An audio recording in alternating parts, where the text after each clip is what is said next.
शिक्षा सबसे शक्तिशाली हथियार है जिसका उपयोग दुनिया को बदलने में कर सकते हैं। शिक्षा वो शेरनी का दूध है जो जितना पिएगा उतना ही दहाड़ेगा। नमस्कार दोस्तों, मैं मुकुंद मोहन आपको अपने YouTube चैनल पे हार्दिक स्वागत करते हैं। दोस्तों, मैं बिहार सुपर टेट के लिए इसके पहले एक और क्लास लिया था, बाल विकास, जो आपका 10 नंबर का पेपर में आता है। तो पहले लेसन मैंने आपको कंप्लीट करवा दिया है, आप उसका जो है लिंक डिस्क्रिप्शन में जाकर चेक कर सकते हैं। वो था व्यक्तित्व विभिन्नता। आज मैं आपको बाल विकास को प्रभावित करने वाले कारक के बारे में पढ़ाने जा रहा हूँ। थोड़ा ध्यान देकर सुनिएगा चीज़ों को, बहुत जल्द आपका कॉन्सेप्ट क्लियर हो जाएगा। पहला है आपको कि वातावरण शब्द का प्रयोग उन समस्त बाह्य शक्तियों, प्रभावों तथा दशाओं का सामूहिक रूप से वर्णित करने के लिए किया जाता है जो जीवित प्राणियों के जीवन, स्वभाव, व्यवहार तथा बुद्धि, विकास व परिपक्वता को प्रभावित करती है। यह है डगलस के अनुसार। स्टार्टिंग में मैं आपको कुछ स्टेटमेंट करवा रहा हूँ जो आने वाले एग्जाम के लिए बहुत ही महत्वपूर्ण है। माता पिता की शारीरिक एवं मस्तिष्क मानसिक विशेषताओं को संतानों में हस्तांतरण होना। कह रहा है आपसे कि माता पिता के जो शारीरिक होते हैं या मानसिक विशेषता होते हैं उस संतानों में हस्तांतरण होना वंशानुक्रम होता है, जिसको आप लोग जेनेटिक कहते हैं। एक कथन किसका है? यह है जेम्स ड्रेवर का। प्रतिभाशाली माता पिता के संतान कम प्रतिभाशाली तथा निम्न कोटि के माता पिता के संतान उच्च प्रतिभाशाली होने की प्रवृत्ति ये कहलाती है प्रत्यागमन। आप इसमें स्टार लगाइएगा फ्रेंड्स। इसमें आपको बहुत ही ध्यान रखना है कि जो अधिक तेज माता पिता होते हैं, प्रतिभाशाली माता पिता होते हैं, उनके संतान अगर कम प्रतिभाशाली होते हैं और जो निम्न कोटि के माता पिता होते हैं अगर उनके संतान उच्च प्रतिभाशाली होते हैं तो ऐसी कंडीशन को हम कहते हैं प्रत्यागमन। नेक्स्ट है आपका कि जब माता पिता के बच्चे उसके विपरीत विशेषताओं के वाले विकसित होते हैं। विपरीत का मतलब अगर वो प्रतिभाशाली है तो निम्न कोटि का हो और निम्न कोटि का है तो प्रतिभाशाली हो, तो इसको हम कहते हैं प्रत्यागमन। नेक्स्ट है आपका कि वंशानुक्रम व्यक्ति की जन्मजात एवं विशेषताओं को पूर्ण योग है। जो वंशानुक्रम है व्यक्ति की जन्मजात विशेषताओं का पूर्ण योग है। ये कथन किसका है? एक कथन है BN झा का। वातावरण का किस दृष्टि से सबसे अधिक महत्वपूर्ण है? तो वातावरण का व्यक्तिगत निर्माण में, ये जो सवाल है यही समाप्त हो गया इसका आंसर कि व्यक्तिगत निर्माण में। इसके बाद है आपका कि रूसो के शिक्षक संबंधी विचार पुस्तक किससे मिलती है? यानी रूसो के शिक्षक संबंधी विचार पुस्तक से मिलते हैं। वो पुस्तक है एमिल। कौन सी पुस्तक है? एमिल। डेमोक्रेसी एंड एजुकेशन पुस्तक किसने लिखा है? जॉन डेवी ने। डेमोक्रेसी एंड एजुकेशन पुस्तक जॉन डेवी ने लिखा है। एक सफल अध्यापक के लिए अधिक आवश्यक क्या है? जो सफल अध्यापक होगा उसे उसके विषय वस्तु का समुचित ज्ञान होना चाहिए। नेक्स्ट है आपका कि मनुष्य स्वतंत्र पैदा होता है किंतु बाद में वह सब और जंजीरों से बांध लिया जाता है। मनुष्य स्वतंत्र पैदा होता है किंतु बाद में वो सब और जंजीरों से बांध लिया जाता है। ये कथन किसका है? एक कथन है रूसो का। एक संतान में माता पिता के अतिरिक्त पूर्वजों के गुण या लक्षण आते हैं। तो कौन से लक्षण कितना आता है? तो देखिए आपके जो माता पिता का लक्षण आएगा वो 1/2 आएगा, मतलब आधा। 1/4 जो आएगा वो आएगा आपके दादा दादी से, और 1/8 आता है आपका परदादा परदादी से, और 1/16 और 1/32 वो आएगा अन्य पूर्वजों से। मतलब संतान में जो लक्षण होते हैं माता पिता, दादा दादी, परदादा परदादी और शेष अन्य पूर्वजों के लक्षण उसमें समाहित होते हैं। नेक्स्ट है आपका कि वंश दर या गुण कम होते जाते हैं। किस आधार पर कम होते जाते हैं? ये होते हैं आपको 1/2, 1/4, 1/8, 1/16, 1/32, यही क्रम आपको रहेगा। दूसरा है आपका कि वंशानुगत रोग है। देखिए वंशानुगत रोग का मतलब होता है जो वंश दर वंश, मतलब एक पीढ़ी से दूसरे पीढ़ी में वो रोग चलता रहे। तो ऐसे रोग हैं वर्णांधता और हीमोफीलिया। लाल व हरा रंग भेद नहीं कर पाता है। वर्णांधता के जो रोगी होंगे उनको जो है लाल और हरा रंग में विभेद नहीं कर पाते हैं। विभेद का मतलब हो गया यहाँ पे आपको कि अंतर नहीं कर पाते हैं। मनुष्यों में चोट लग जाने या कट जाने पर रुधिर स्त्राव बंद, रुधिर का मतलब हो गया रक्त, ब्लड जिसको कहते हैं। तो मनुष्य में अगर चोट लग जाए या कट जाता है तो रुधिर स्त्राव का बंद न होना, यानी किसी किसी का खून बंद ही नहीं होता, तो ये कौन सी बीमारी है? ये बीमारी है हीमोफीलिया। कौन सी बीमारी है? हीमोफीलिया। वंशानुक्रम इकाई है, यानी वंश दर वंश जो आपकी चलती है पीढ़ी, ये कौन सी इकाई में आएगी? ये आएगी जिन में। इसके बाद है आपको कि विकासवादी सिद्धांत का समर्थक था। विकासवादी सिद्धांत का समर्थक लैमार्क थे। कौन थे? लैमार्क। नेक्स्ट क्वेश्चन है आपका कि वंशानुगत सिद्धांत के जनक, एकदम इंपॉर्टेंट है फ्रेंड्स, वंशानुगत सिद्धांत के जनक कौन है? Gregor John Mendel.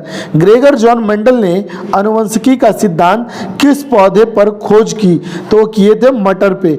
Gregor John Mendel ने आनुवंशिकी का सिद्धांत किस पौधे पे खोज किए थे? वो पौधा था मटर। कौन सा कारक बाल विकास को मुख्य रूप से प्रभावित करता है? आनुवंशिकता। कौन सा कारक बाल विकास को मुख्य रूप से प्रभावित करता है? वो है आनुवंशिकता। शिशु की औपचारिक संस्था है, जो शिशु की औपचारिक संस्था हो गई वो हो गया विद्यालय, और अनौपचारिक संस्था हो गया परिवार। औपचारिक का मतलब होता है जहां हमें विद्यालय में सिखाया जाता है, और अनौपचारिक का मतलब हो गया जहां पे माता पिता भाई बहन चाचा चाची से हम सीखने को मिलता है। इसके बाद है आपका कि अच्छे नैतिक चरित्र का विकास संभव है। अच्छे नैतिक चरित्र का जो विकास संभव है, और वो है सिर्फ आपका एजुकेशन, सिर्फ और सिर्फ शिक्षा पर। कौन सी क्षमता या गुण वंशानुक्रम जनित है? वो है बुद्धि। कौन सा है वो? बुद्धि। नेक्स्ट स्लाइड की ओर आते हैं हम कि बालक की प्रारंभिक अवस्था में बालक के जीवन पर किसके वातावरण का सबसे अधिक प्रभाव होता है? तो होता है उसके घर का। मतलब बालक के प्रारंभिक अवस्था में बालक के जीवन पर किसके वातावरण का अधिक प्रभाव होता है? उसके घर का। नेक्स्ट है वातावरण की दृष्टि में सबसे अधिक महत्व है। किसका महत्व है? व्यक्तित्व के निर्माण में।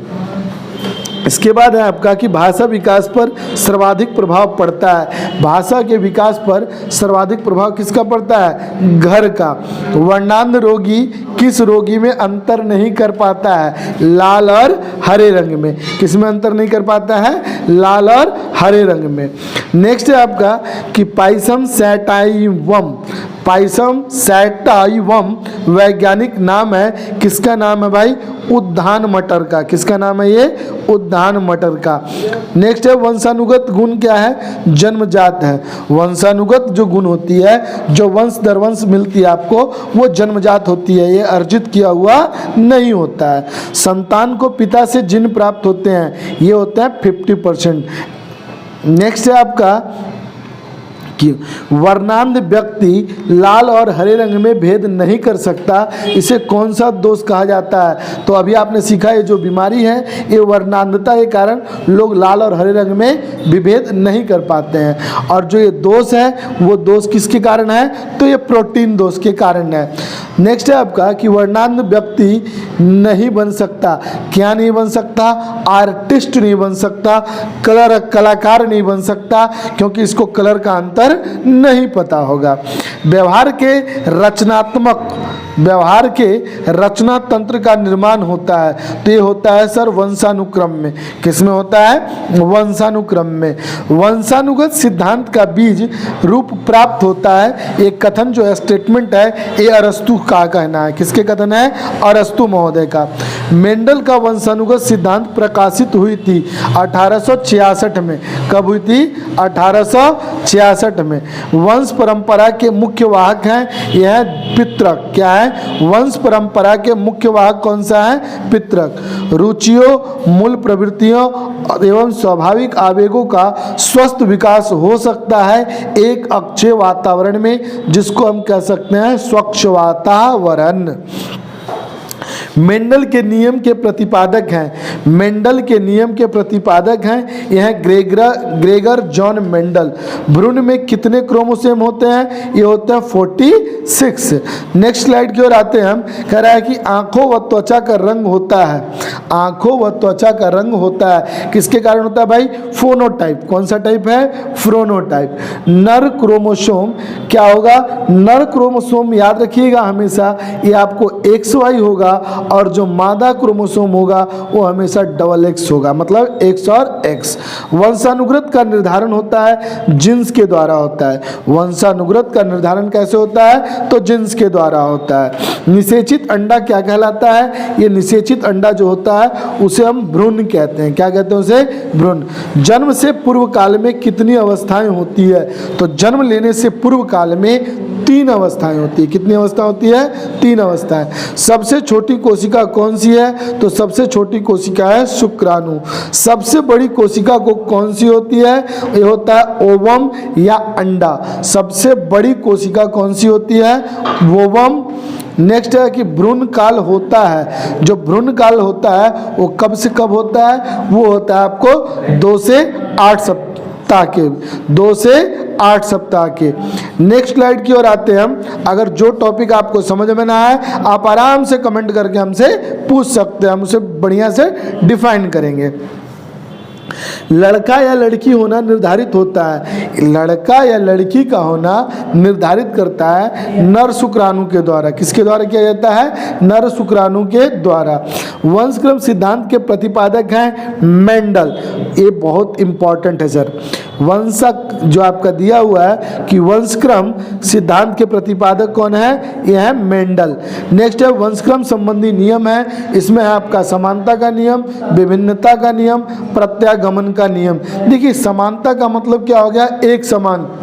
विभिन्नता का मतलब अलग अलग। और प्रत्यागमन का मतलब अभी आपको बताया कि पीढ़ी दर पीढ़ी में जो लक्षण होते हैं अगर वो विपरीत लक्षण आ जाए, जैसे अगर कुछ मतलब जो बुद्धिजीवी माता पिता है उनका मंद बुद्धि का संतान हो जाना, मंद बुद्धि माता पिता के तेज संतान, कुशाग्र बुद्धि का संतान हो जाना, तो इस प्रॉब्लम में क्या होती है? उसे हम कहते हैं प्रत्यागमन सिद्धांत। और देखिए यहाँ पे मैं आपको ये बताना चाह रहा हूँ, जैसे अगर पुरुष हो, क्या हो? पुरुष हो, और एक तरफ क्या होगा? महिला, तो XY और यहाँ पे है XY होना चाहिए। XY होगा तो लड़का होगा और दोनों X होगा तो ये होगा हमारी लड़की होगी। क्वेश्चन आपसे कहा गया है कि सामान्य पुरुष में XY गुणसूत्र होते हैं, सामान्य पुरुष में XY गुणसूत्र होते हैं, जबकि सामान्य महिला में क्या होते हैं? तो सामान्य महिला में क्या होते हैं? डबल X होते हैं। तो इसका आंसर होगा कि सामान्य पुरुष में XY गुणसूत्र होते हैं, जबकि सामान्य महिला में XX गुणसूत्र होते हैं, और इन गुणसूत्रों से लिंग का निर्धारण होता है। नेक्स्ट है आपका कि वंशानुक्रम जन्मजात व्यक्तित्व गुणों का योगफल है। जो वंशानुक्रम होता है जन्मजात व्यक्तित्व गुणों का योगफल है।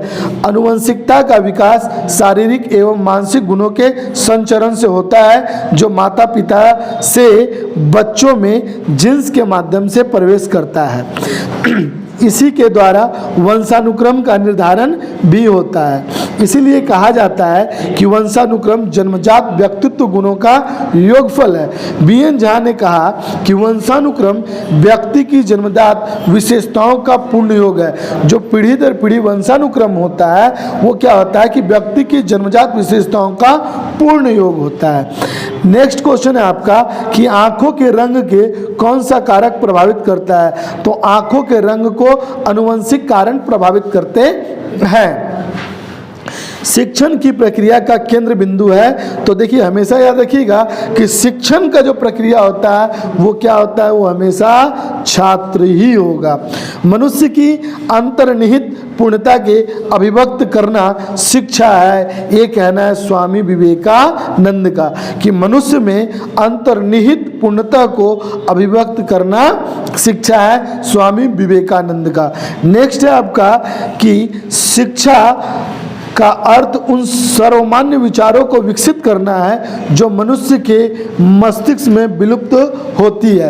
शिक्षा का अर्थ उन सर्वमान्य विचारों को विकसित करना है जो प्रत्येक मनुष्य के मस्तिष्क में विलुप्त होती है। एक कथन है सुकरात का। किसका स्टेटमेंट है ये? सुकरात का। नेक्स्ट क्वेश्चन है आपका कि स्वस्थ शरीर में स्वस्थ मस्तिष्क का निर्माण करना ही शिक्षा है। ये भी कथन है अरस्तु महोदय का कि स्वस्थ शरीर में स्वस्थ मस्तिष्क का निर्माण करना ही शिक्षा है। विद्या से अमृतत्व की प्राप्ति होती है। विद्या से अमृतत्व की प्राप्ति होती है। इसका उल्लेख कहाँ किया गया है? तो ये किया गया है कहाँ पे? अर्जुवेद में। कहाँ किया गया है ये? अर्जुवेद में। शिक्षा कैसा विज्ञान है? तो ये नियामक विज्ञान है। शिक्षा कैसा विज्ञान है? तो यह है नियामक विज्ञान। मनोविज्ञान की प्रकृति होती है, कैसी होती है? वैज्ञानिक होती है।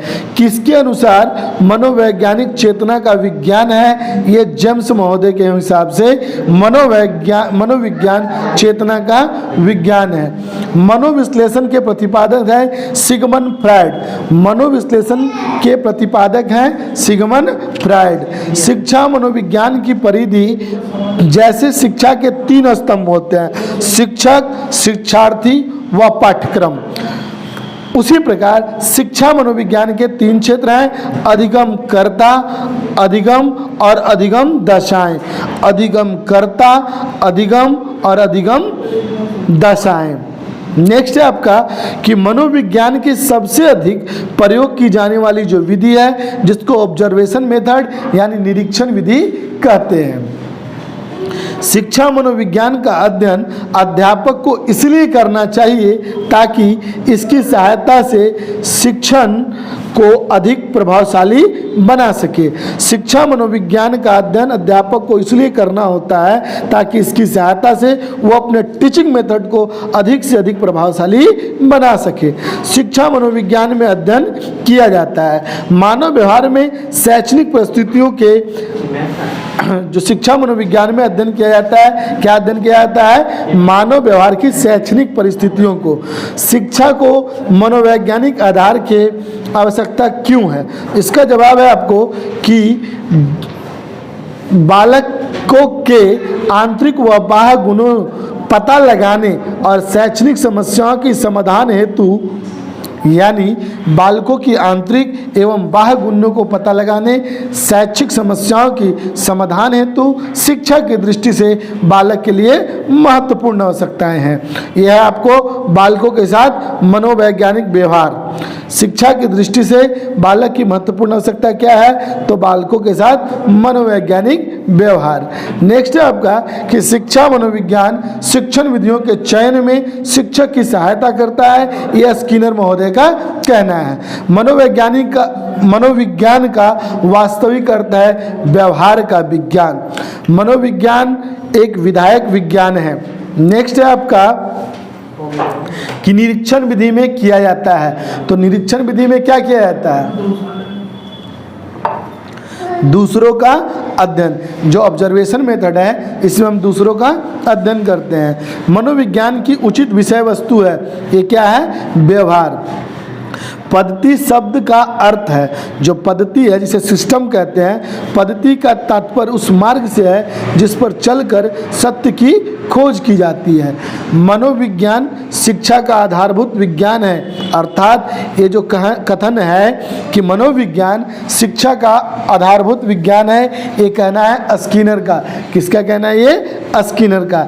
शिक्षा मनोविज्ञान का केंद्र है, तो शिक्षा मनोविज्ञान का जो केंद्र है वो बालक है। कौन है? बालक। शिक्षा के 3 ध्रुव कौन कौन से हैं? तो शिक्षक, शिक्षार्थी और पाठ्यक्रम, टीचर, स्टूडेंट और सिलेबस। शिक्षा का स्तर ऊंचा उठाने के लिए क्या आवश्यक है? तो संपूर्ण शिक्षण प्रक्रिया का सतत मूल्यांकन। शिक्षा का स्तर ऊंचा उठाने के लिए क्या आवश्यक है? तो संपूर्ण शिक्षण प्रक्रिया का सतत मूल्यांकन। वैदिक काल में शिक्षा का सर्वोच्च उद्देश्य था, क्या था? तो मोक्ष की प्राप्ति। वैदिक काल में शिक्षा का आरंभ किस संस्कार से होता था? तो ये उपनयन संस्कार से। किस संस्कार से? उपनयन संस्कार से। नेक्स्ट है आपका कि समावर्तन में समकक्ष संस्कार है। समावर्तन में समकक्ष संस्कार है, यह है उपसंपदा। मुस्लिम काल में प्रारंभिक शिक्षा दी जाती थी मकतब में। मुस्लिम काल में जो प्रारंभिक शिक्षा दी जाती थी मकतब में। इस समय शिक्षा संविधान की किस सूची में है? तो शिक्षा समवर्ती सूची में है, यानी इसमें राज्य सरकार और केंद्र सरकार दोनों का योगदान है, तो वैसे सूची को हम कहते हैं समवर्ती सूची। शिक्षा में सर्वाधिक जटिल समस्या क्या है? तो प्राथमिक शिक्षा की। शिक्षा में सर्वाधिक जटिल समस्या क्या है? प्राथमिक शिक्षक की। वर्तमान समय में विद्यमान आवासीय विद्यालयों की तरह प्राचीन समय के स्कूल थे। आजकल जो हमारे पास विद्यालय है, जिसको आप लोग हॉस्टल कहते हो या आवासीय विद्यालय कहते हो, तो प्रारंभ काल में हम इसे गुरुकुल कहते थे। क्या कहते थे इसे? गुरुकुल। नर्सरी स्कूल के प्रारंभकर्ता थे, ये जो नर्सरी स्कूल के जो स्टार्टिंग किए थे वो किए थे फ्रोबेल महोदय। कौन किए थे? फ्रोबेल महोदय। पढ़ना लिखना जैसे सी करा 3R, ये 3R हम स्प्रिंटिंग हो गया है, यहाँ पे लिखा गया है कि पढ़ना लिखना और गणित मतलब बनाना हो गया। नेक्स्ट है आपका कि नवोदय विद्यालय का गठन किसके लिए किया गया? तो 75% ग्रामीण और 25% शहरी मेधावी बच्चों के लिए जो नवोदय विद्यालय का गठन किया गया, ताकि ग्रामीण बच्चों का भी विकास को ध्यान में रखते हुए और शहरी बच्चों का भी विकास ध्यान में रखा जाए। Operation black board, operation black board में प्रावधान है किस चीज़ का है? तो 2 शिक्षकों के 2 शिक्षक 2 कमरा, कम से कम 2 कमरा होनी चाहिए और 2 शिक्षक होनी चाहिए जी। नेक्स्ट है आपका कि ऑपरेशन ब्लैक बोर्ड संबंधित है। ऑपरेशन ब्लैक बोर्ड संबंधित क्या है? कि प्राथमिक विद्यालय में न्यूनतम सुविधाओं से।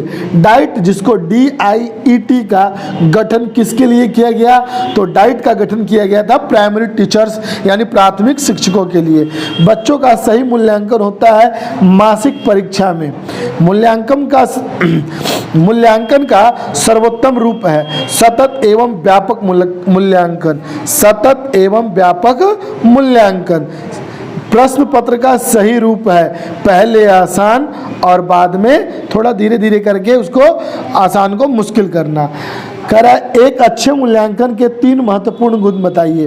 देखिए, अच्छे मूल्यांकन का 3 महत्वपूर्ण गुण होगा। एक तो होगा उसकी वैधता। क्या होगा उसका? वैधता। एक है आपका व्यापकता और एक है विश्वसनीयता। ये सीटेट में हमेशा पूछा जाता है कि अच्छे मूल्यांकन के महत्वपूर्ण गुण क्या हैं? तो वैधता, व्यापकता और विश्वसनीयता। मापन क्या होता है? देखिए, किसी भी चीज़ को मापना तो उसके लिए क्या होगा? एक मात्रा होगी तो मात्रात्मक होता है। मूल्यांकन के पक्ष होते हैं। मूल्यांकन के कितने पक्ष होते हैं? मूल्यांकन के 3 पक्ष होते हैं। कितने पक्ष होते हैं? 3 पक्ष। शिक्षक दिवस किसके जन्मदिन के रूप में मनाया जाता है? तो ये मनाया जाता है डॉक्टर सर्वपल्ली राधाकृष्णन। कब मनाया जाता है? यह मनाया जाता है 5 सितंबर।